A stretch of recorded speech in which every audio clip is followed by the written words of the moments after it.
এই যে এখানে একটা কাটার মতো দিছে, এই কাটাটা আসলে কোনো একটা কাজের না, হুদাই। এটা হচ্ছে আহসানুল্লাহ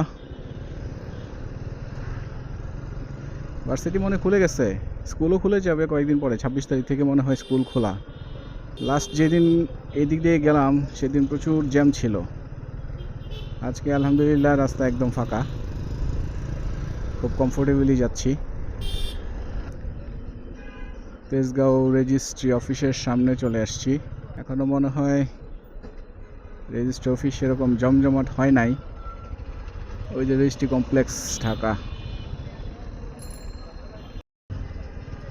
এই লাল মাঠের এখানে অনেক বেশি গাড়ি ঘোড়ার চাপ দেখতে পাচ্ছি। এই কোয়ার্টারটাতে অনেক খেলা হয়েছে আমাদের বিজিপিএসের সাথে যখন আমরা মেডিকেলে ছিলাম। আর এই মাঠটা এখন কত পুরাতন স্মৃতি মাঠে।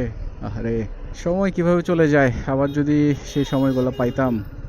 আহ, কলোনি বাজার রেগুলার আসা হইতো এখানে, এখন তো আর সময় পাওয়া হয় না, দূরেও হয়ে গেছে, আসাও হয় না। এটারে ভেঙে ফেলছে, বড় করবে নাকি?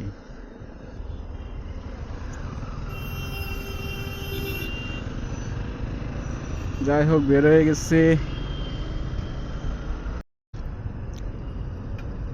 ফ্লাইওভারে ওঠার আগে জামে পড়ে গেলাম।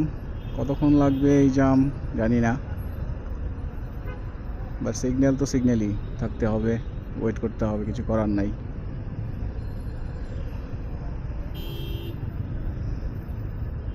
এই পাশটাতে গাড়ির চাপ আছে, বেশ ভালোই আছে।